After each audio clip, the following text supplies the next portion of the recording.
Hello, BookTube. We're continuing with our read-along of Frank Herbert's novel Dune, Messiah. This is the fantastic new Ace paperback that's in your bookstores now. These are taller, prestige-style paperbacks with a really nice science fiction-y cover design.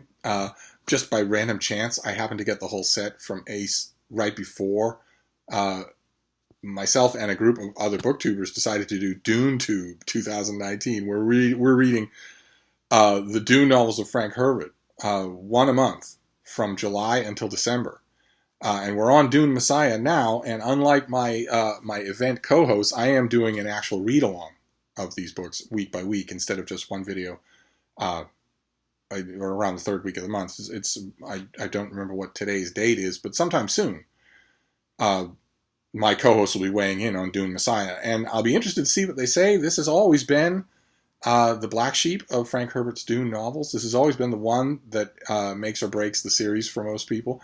The standard reaction to this, even from the very beginning when it first appeared, was that it was a misfire, that it was a misstep, that it was a poor sequel to the novel Dune that had amazed everyone, and it is one of the greatest novels in all of science fiction. And you can understand why. Because Dune is largely the story of young Paul Atreides, who is cast into exile, who comes an inch away from death, and who has to scrabble his way up on the desert planet Dune, using the help of the wild desert warriors, the Fremen, all the way from abject outcast status to unseating the emperor of the empire, to becoming emperor himself. All in the course of that book, and it ends with a rousing battle scene and also a rousing interpersonal one-on-one combat scene with Paul. And despite the warnings that are all through the second half of the novel Dune, this should not have caught anybody by surprise, this book. There are warnings all throughout the second half of that book about the questionable nature of what's coming. But despite that, the book itself ends on such a flags in the air heroic high note that when this book came along, readers didn't know what to make of its atmosphere, which is very granular. It's not grand at all, and it's very bitter. It's very cynical. And 12 to 15 years have passed since Dune ended, and in that time, those Fremen warriors, seized with a religious zeal for their leader, Paul Atreides, whom they call Muad'Dib, have rushed throughout the galaxy, decimating worlds and flattening all opposition to Paul's rule. And they are motivated by a kind of religious awe, because Dune is the home of the spice melange, the geriatric spice melange, which is intensely addictive, gives its addicts blue on blue eyes so that they no longer have the whites of their eyes. It prolongs your life, and for some people it can enhance prescience. It can enhance their ability to predict the future.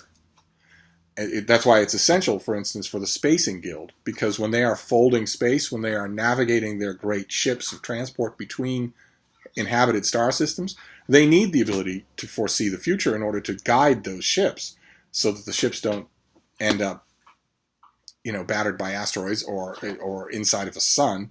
But it also enhances the psychic abilities of the Bene Gesserit, a society of super nuns, and in the most pivotal event in Dune, it also enhances Paul Atreides' own prescience. It turns out that he has that ability and many others far in excess of anyone else who's ever lived. He is what the Bene Gesserit refer to as the Kwisatz Haderach, the male version of a supremely powerful Bene Gesserit Reverend Mother. Paul's prescience ability is off the charts. That and also the prescience of his sister Alia. But mainly Paul, and it's his prescience that has allowed him to become emperor in a way that his predecessor, Shaddam IV, was not. The previous emperors were simply, military, political opportunists. They weren't superpowered gods. Whereas Paul Atreides has worshippers. In the Dune that we see now, in the Arrakeen, the city of Arrakeen that we see in Dune Messiah, pilgrims come from all over the place on a regular stream to worship at Arrakeen, to worship Paul Atreides and his sister Alia. And that's a little bit dispiriting for Paul, who came to manhood in the society of the Fremen, which is extremely egalitarian. Doesn't seem at first prone to hero worship, although again, in Dune, there are very clear warnings of what the Fremen are like. When we meet Fremen for the first time, they are worshipping someone named Liet, who turns out to be Dr. Kynes, the Imperial planetologist. And it shows very clearly in Dune, we see the template for the fact that the Fremen can be converted into a fanatical mob of hero and god worshippers. But it makes it all the easier to worship Paul that way because of the strength of his prescience. I mean, imagine it if you were, for instance, trying to mount an insurrection against the Emperor and he knew where you were going to meet, knew who was going to supply your weapons and could get there before they do, knew every plan in detail before it happened. Such a person would be unbeatable. And that is and easy, prone to disillusionment. And that's where this book comes to. That's where we find ourselves in this book. We find an older, wiser, and incredibly embittered Paul Atreides, who is no longer bears any resemblance to the heroic young figure that we see in Dune. And there's a plot against him. And in light of what I just said, you might say, well, how could there be a plot against someone who can see everything that's going to happen to him? It turns out there are limits to prescience because of the spice. Other people who are also using the spice to enhance their prescience blur the sight of all other people who are using it.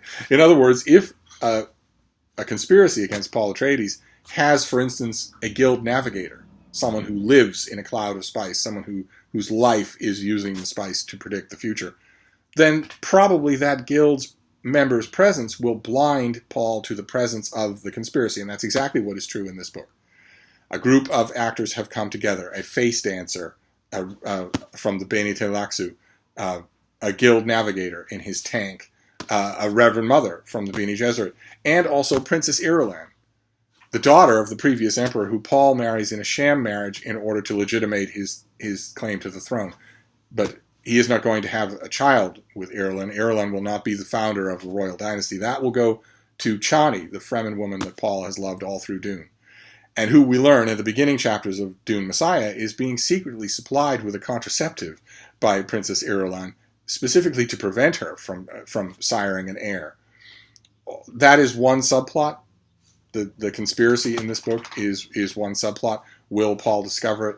What is its ultimate aim? What are its goals? When will it strike? How bad will it be? And another subplot that runs throughout here involves the Bene Tleilaxu, who are another group, another secret society in this future world that Herbert has invented. And they not only have beings called face dancers who can use a complex grouping of muscle control and vocal control and whatnot, literally to shape change, but also have the Bene Tleilaxu also have access to quasi-forbidden technologies, to technological and biological technologies that the rest of the galaxy does not use, and they use that technology to present Paul Atreides with a Gola, think a clone, of Duncan Idaho, the great swordsmaster who was once a faithful retainer of Paul and his father the Duke, and who died in Dune defending Paul. Or so we thought. But it turns out that his cell culture was preserved and brought to the axolotl tanks of Bene Tleilaxu, and they have grown a Gola of Duncan Idaho, whom they have given the mocking name of Hayt, H-A-Y-T. They've also given him pitted metal eyes instead of flesh eyes, even though there's no biological reason why they would need to do that.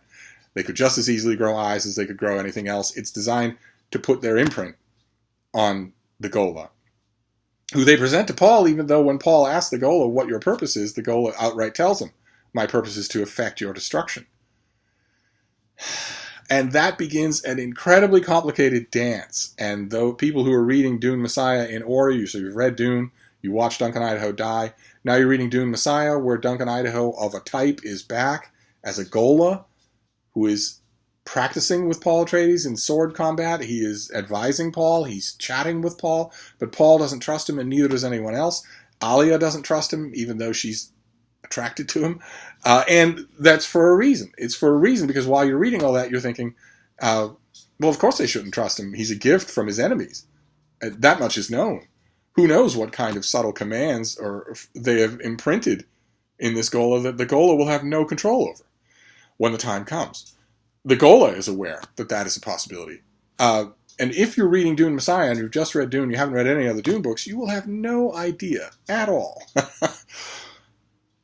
the importance of Duncan, Idaho in this world. You will think that is a plot designed for this book and this book only.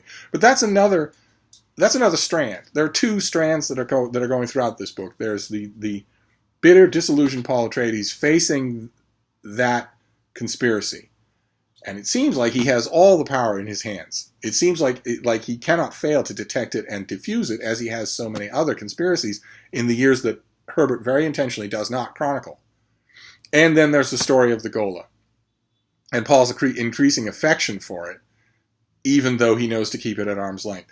And one of the odd things about this book, one of the many things that caught all the original Dune readers on an odd hop about it, is its different pacing.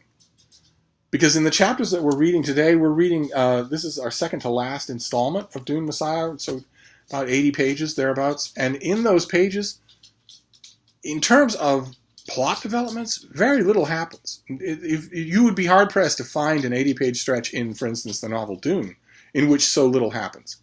In fact, there isn't one in Dune or in any other Dune novel. The pacing here is much more philosophical. It's more ruminative. You're supposed to absorb these scenes. And I think once you shift into that mind frame, it's a terrific reading experience. But it is a completely different reading experience than Dune. For instance, there's a section here in the chapters that we're reading today where Paul is wandering in disguise through one of his cities and seeing the business section, and we get an amazing description, something that could not have existed in the first book. Paul is wandering, seeing the various shop signs and whatnots in this town square, and he reflects on who these people are, who are these thousands and thousands and millions of people over whose lives he rules. He thinks a type of religious civil servant had sprung up all through his universe. This new man of the Kizaret was more often a convert. He seldom displaced a Fremen in the key posts, but he was filling all the interstices. He used melange as much to show that he could afford it as for the geriatric benefits. He stood apart from his rulers, the Emperor, the Guild, the Bene Gesserit, the Landsraad, family, or Kizaret. His gods were routine and records. He was served by mentats and prodigious filing systems. Expedience was the first word of his catechism, although he gave proper lip service to the precepts of the Butlerians, who had said, 1,000 years before, no, you must have no machines that think like people, no artificial intelligence. He gave proper lip service to the precepts of the Butlerians. Machines could not be fashioned in the image of a man's mind, he said, but he betrayed by every action that he preferred machines to men, statistics to individuals, the faraway general view to the intimate personal touch requiring imagination and initiative. Think for a minute how deflating that picture is. We have no reason to believe in the course of Dune Messiah that is not accurate. Of course that is accurate. That is the world that Paul Atreides has largely created. And when he thinks on it here, it depresses him. But when he thinks on it as an alternative to the other worlds that he has seen, he realizes that it's the best of all possible bargains. And in the chapters that we're reading today, the survival of that best of all possible bargains seems to be trembling on a knife edge. It looks like we get a clearer view as readers of the enormous stakes involved in this particular conspiracy. It's not just that these conspirators will, injure or kill Paul Atreides. It's that there are two futures branching off here, and Paul has seen them both. And one is bad, but the other is much, much worse. And if you've read the other Dune novels, you know what that other future is. But there's nothing spoiled in the chapters that we're reading today, and it does underscore something that I've often marveled at when I read these books, especially now that I think about it, Dune Messiah, where I think it's at its most refined as a problem. And that problem is you're Frank Herbert, and you're writing a book entirely about people who can foresee the future. And that presents an enormous problem for you creating dramatic tension. You have to muddy the water. You have to do that, or your book will be totally predictable. And on top of that, by the time he was finished with Dune Messiah, Frank Herbert clearly knew that he wanted to write more Dune books. And that means the future is going to be an active element in this whole series. So how are you going to twist and move your narrative so that the events that you describe 2 books from now can be things that no one in this book saw, if you see what I mean. The book is about characters who can foresee the future, but the author is human and cannot. So it becomes very tricky. It becomes very tricky to do. It requires his characters to complain in generalities. It requires them to think in non-committal thoughts rather than explicit stuff. You can't name anybody. You can't give anything away, or you trap yourself in your own narrative. And in that way, I think that the act of writing this novel for Herbert had to be roughly analogous to the problem that Paul himself is in the book, which is the trap of his own prescience. How do I get out of the trap of my own prescience? It's almost all that he talks about in the chapters that we're reading today. And that makes it interesting for me, but it's mostly cerebral. It's mostly internal until our finishing pages. We'll be starting next week with the chapter that starts, "First moon stood high over the city as Paul, his shield activated and shimmering around him, emerged from the cul-de-sac." In this Ace paperback, it's page 241. We'll be starting with that next time and just finishing the book. Next Sunday, we will just finish Dune Messiah. So, at this point, up until this point, there has been conspiring, there has been plotting, and there has been Nagola. And then the last section of the book, there is actually action. There is actually a consummation of some of those plot lines. And I'll be interested to know what you all make of that. But this time around, I'm mainly interested in whether or not you have succeeded in making the reading shift. A reading shift is demanded of you for this novel. It's not like any other Dune novel. And I'm wondering, and of all the chapters that demand that shift, and you as a reader, the chapters that we're reading today, the pages that we're reading today, ask it the most. Because in these pages, the least happens. You're not catching up on this new world anymore.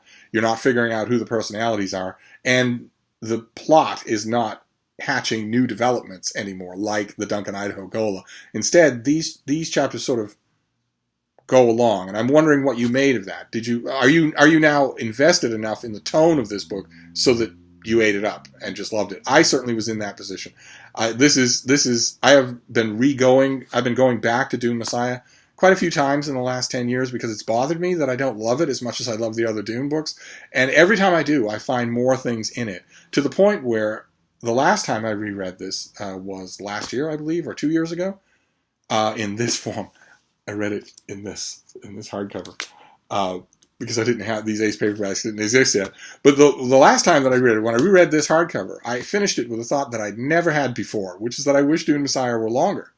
I don't think it really can be, but I wish it were longer. And I'm certain that I'm going to feel that way here again. But I'm wondering if you think there's any chance you'll feel it. Are you loving this book the way I'm assuming you loved Dune? And if not, why not? So feel free to discuss it with me, and we will return. I'm not giving you any kind of page directions for next time, because next time we're just going to finish the novel. We'll be done with Dune Messiah, and you'll have a bunch of videos to look at, not just mine, and then we'll move on to Children of Dune. So I'm going to wrap this up for now. We will finish up Dune Messiah next week. Thank you, BookTube.